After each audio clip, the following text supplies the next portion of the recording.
So you have said that Israel has agreed for peace deals many times, which all deal they agreed and denied.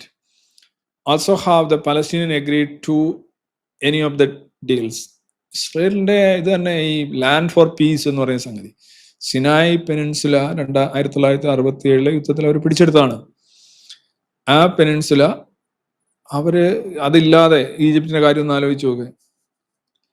അത് ഈജിപ്തിനെ തിരിച്ചു കൊടുക്കുന്നുണ്ട്. Camp David അക്കൗണ്ടിൽ പിടിച്ചെടുത്ത സ്ഥലം തിരിച്ചു കൊടുക്കുകയാണ്. എന്നാൽ ഗൊലാൻ ഹൈറ്റ്സ് ഇസ്രയേലിനെ നിന്ന് പിടിച്ചെടുത്തിട്ട് തിരിച്ചു കൊടുത്തിട്ടില്ല.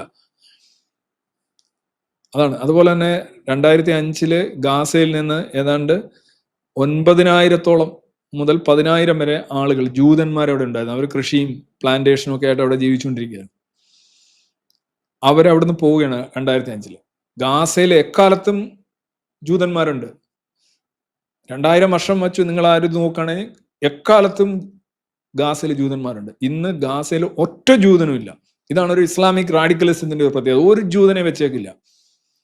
ഈ പാലസ്തീൻ, മഹ്മൂദ് അബ്ബാസിന്റെ കീഴിലുള്ള പാലസ്തീൻ അതോറിറ്റിയിൽ ഒരു ജൂത പോലീസുകാരൻ അറിയാതെങ്ങാനും പെട്ടുപോയി കഴിഞ്ഞാൽ അവനെ പോലീസ് സ്റ്റേഷന്റെ മേളിൽ നിന്ന് എടുത്ത് താഴെ, ഞങ്ങൾക്കറിയാം 2000 തോന്നുന്ന ഒരു സംഭവം, 2 പോലീസുകാർ പെട്ടുപോയി, 2 പേരെയും കൊന്നു കളഞ്ഞു.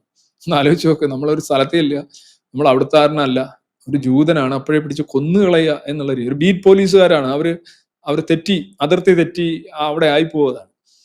ആ രീതിയിൽ എത്തനിക് ക്ലെൻസിങ് ആണ് ശരിക്കും ഈ പാലസ്തീനിയനുകൾ നടത്തിക്കൊണ്ടിരിക്കുന്നത്. ജൂതൻ പാടില്ല. എത്തനിക് ക്ലെൻസിങ്ങിന്റെ അപ്പാർത്തീഡിന്റെ മകുട ഉദാഹരണമാണ് ഈ പാലസ്തീനിയൻസ്.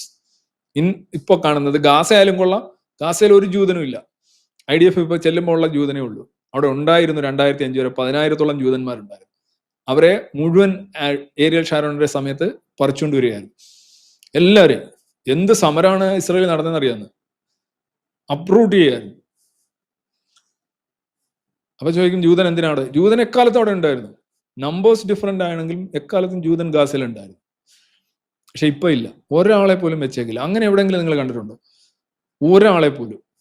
അമ്മാതിരിയുള്ള ഒരു ക്ലെൻസിങ്, മുച്ചൂട്, ഉന്മൂലന സിദ്ധാന്തത്തിലാണ് അവർ വിശ്വസിക്കുന്നത്. ഒരു ജൂതനും അവിടെ ഉണ്ടാകാൻ പാടില്ല. പാലസ്തീൻ അതോറിറ്റി PA-യിലും ഇല്ല, ഗാസയിലും ഇല്ല. പിന്നെ ഇസ്രായേലാണ് ചെയ്തിട്ടുള്ളത്. ഇസ്രായേൽ ഇപ്പൊ തന്നെ പീസ് ട്രീറ്റിക്ക് ഇസ്രായേൽ എന്താ ചെയ്തിരിക്കുന്നത്? ഇസ്രായേൽ ഒപ്പിട്ട് കൊടുത്തിരിക്കല്ലേ? ഇസ്രായേൽ തയ്യാറാണല്ലോ. ഇവരെ വിട്ടുകൊടുക്കാൻ പറയുന്നു കുറെ. അതിപ്പോ എന്താ പറഞ്ഞു കഴിഞ്ഞാല് ഭയങ്കര കൊടും കുറ്റവാളികളെ വിടുന്നതിനെ കുറിച്ചുള്ള തർക്കമാണ് കൂടുതൽ നടക്കുന്നത്. ബാക്കി ഈ പറയുന്ന 1.5 വയസ്സുള്ള കുട്ടിയും 3 വയസ്സുള്ള കുട്ടിയൊക്കെ പിടിച്ചുകൊണ്ട് വെച്ച് വില പേശിയതിന് പകരമായിട്ട് ഈ കൊടും കുറ്റവാളികളെ വിട്ടുകൊടുക്കണമെന്നാണ് ഹമാസ് പറയുന്നത്. അതാണ് ഇപ്പോൾ ഒരു തർക്കം നടക്കുന്നത്. ബാക്കി ഇസ്രായേൽ ഒപ്പിടാത്ത കരാറുകളൊന്നുമില്ല. ഇസ്രായേൽ എല്ലാവരുമായിട്ടും, ഈവൻ UAE-യുമായിട്ടും ബഹ്റിനുമായിട്ടും മൊറോക്കോയായിട്ടും സൗദിയായിട്ട് റെഡിയാണ്. ഇസ്രായേൽ അങ്ങനെ തന്നെയാണ് ചെയ്യുന്നത്. ഓസ്ലോ കരാർ ഇസ്രായേൽ എന്ത് ഭയങ്കര നഷ്ടമല്ലായിരുന്നു ഇസ്രായേലിന്. ഇതിന്റെ ഏതാണ്ട് 95% വെസ്റ്റ് ബാങ്ക്. അതൊന്നും ഇപ്പൊ ആലോചിക്കുമ്പോൾ ഇസ്രായേലികൾ അവർ തന്നെ ആലോചിക്കും, എത്രയും നമ്മൾ വിട്ടുവീഴ്ച ചെയ്തു. ഏതാണ്ട് വെസ്റ്റ് ബാങ്ക് ഫുള്ളി. ഇനി കിട്ടുമോ പാലസ്തീന് വെസ്റ്റ് ബാങ്ക് ഫുള്ളി? ഒരിക്കലും കിട്ടില്ല. ഇതാണ് അവസ്ഥയെങ്കിൽ ഒരിക്കലും അവർക്കത് കിട്ടില്ല.